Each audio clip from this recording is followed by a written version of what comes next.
Hey guys, it's Dmatrix and welcome to another video where I'm featuring new tier 10 gameplay in World of Tanks.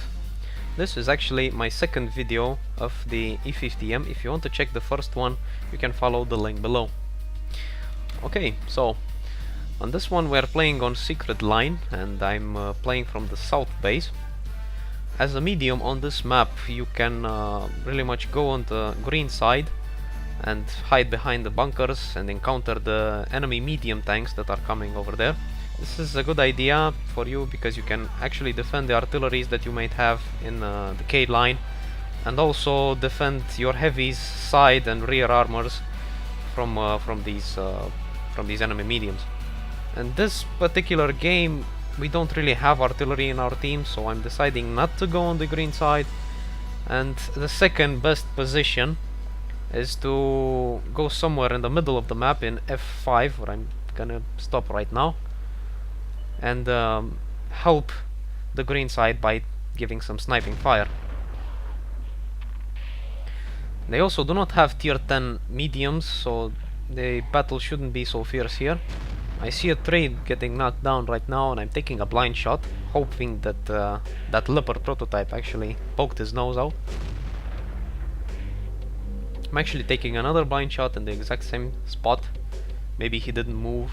If I don't really see the tank, that doesn't mean that he's not there. It's always a good thing for you to snipe and take these blind shots.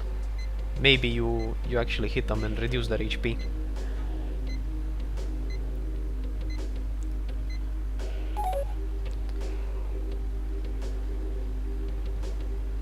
Here I'm deciding, I'm trying to think what I'm going to do next. I'm going out again to see if I spot that leopard. I don't spot him, but he spots me. So I take another blind shot, hoping that he had his head out and he wasn't in cover.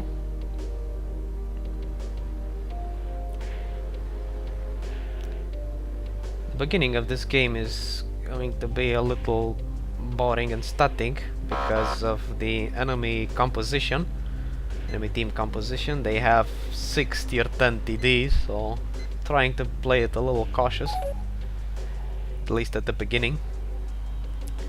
It's a good idea for those TDs to get spotted first, and then you can make a plan where you can go and what you can do. I think I lost a lot of time in this position.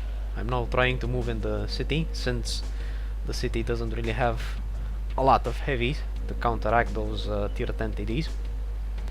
Sometimes I like to stay where this M48 pattern stays. Maybe something comes in the city and I have a shot on them.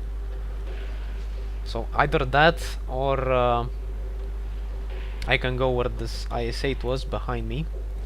That's also an interesting position where you can advance.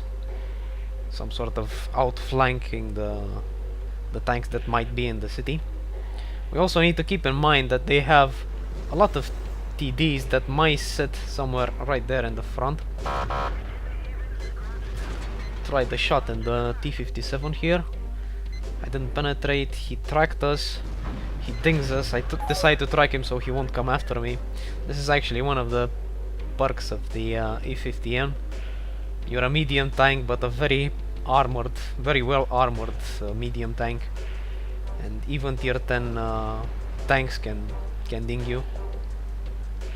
I see a very nice player from the FA community right here, trying to push the same side. I go back to support him. We spot a tier 10 heavy in open field. We try to snipe him down. Let's see how well we can decide to snipe. Took a very almost impossible shot there at T110 E5. Another one I put into his side armor of the turret. The 113 tracks him, but he immediately repairs, although he gives us the chance to fire one more shell to his side. Again the 113 snipes him and destroys his track, and I managed to take the kill. Very nice sniping by the both of us. Okay, he's deciding to go. I'm also trying to support him as a good medium tank player. We deal 300 damage there without receiving anything back.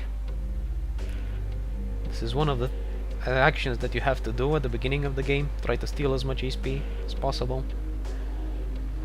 We're still playing cautiously here. We don't know where one of or two of the other tank destroyers have been spotted. Notice only a few tank destroyers spotted throughout the map. One Waffentrager here and other 40Ds here. I receive a shot from the VT, and I also tell this thing to my comrade here on this flank, and we decide to move along to go somewhere else. It's not a very good idea to advance where the Waffentrager actually has a line of shot. So we try to go in the city, see what else we can do here. He's also playing really cautiously, really safe. See an IS-8, I try to shoot him. He also gets shot by a large number of our allies. I'm trying to take the kill now, he's very low HP. Don't have the time, unfortunately. We see that they're very well dug in at that position there, so we're gonna still try to outflank them. We're gonna use the same route, going after this 113. Maybe the Waffentrager is on his reload, or maybe he's not aiming here. We see him, we don't actually have a shot on him at that position. Maybe that's just another one, because there's two Waffentragers in this game.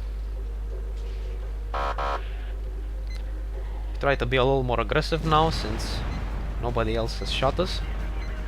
Don't manage to take the kill there. I think the T-57. We spot the Waffentrager. He's right in front of us, not looking at us.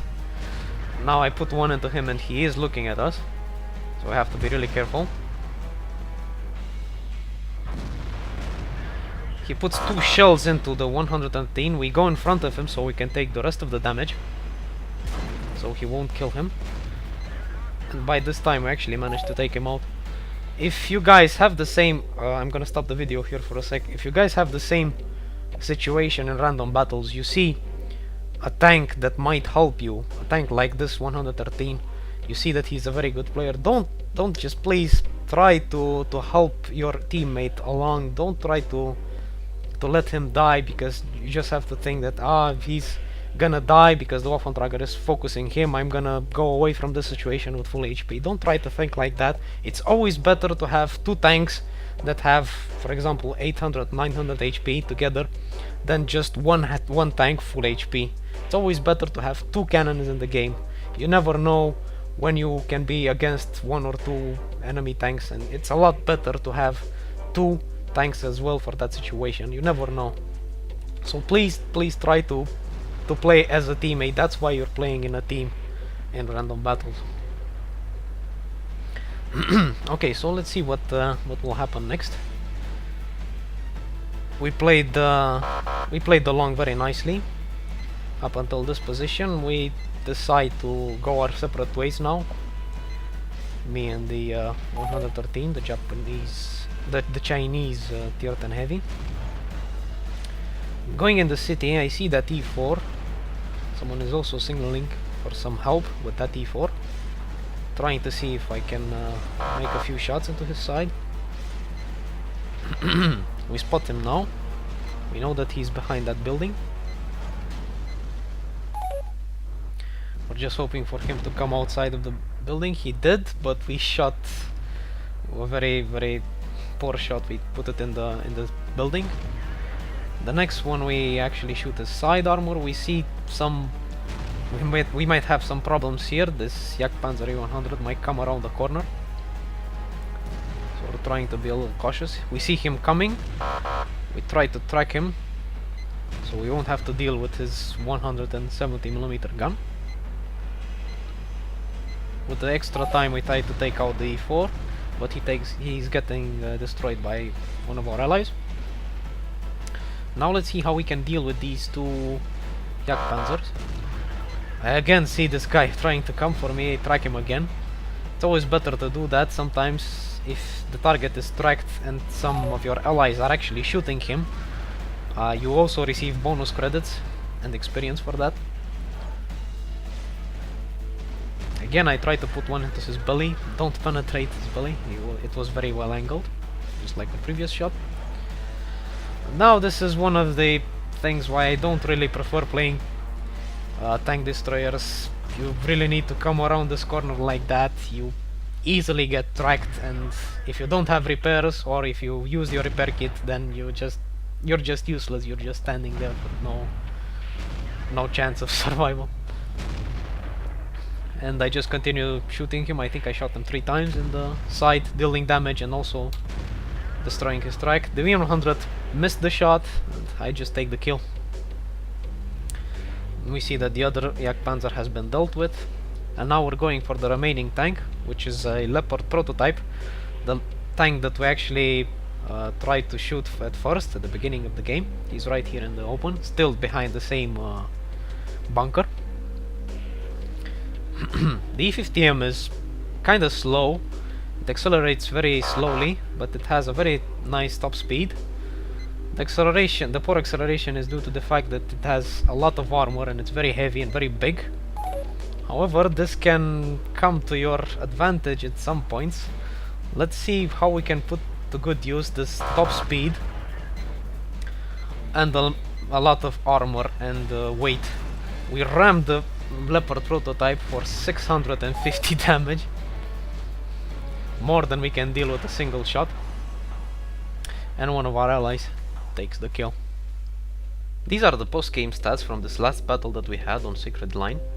We can see 5,600 damage that we managed to deal instead of the 5.2 that was showing in the game. The XVM doesn't really show you the blind shots that you're taking, so this means that we've actually managed to shoot, penetrate and deal damage with one of those blind shots. That's why it's a good idea to take those blind shots if you have the possibility during the game. You never know when you can deal a bit more damage than usual. Also very nice gameplay by this platoon 1 here, these 113s and the T-54. The 113 doesn't really have a lot of depression, but the map was actually perfect for these two guys. They were playing in the city and they have dealt more than 10,000 damage together, so very nice for them. So I hope you enjoyed this video. If you did, don't forget to rate and subscribe, and as always, I'll see you on the next one.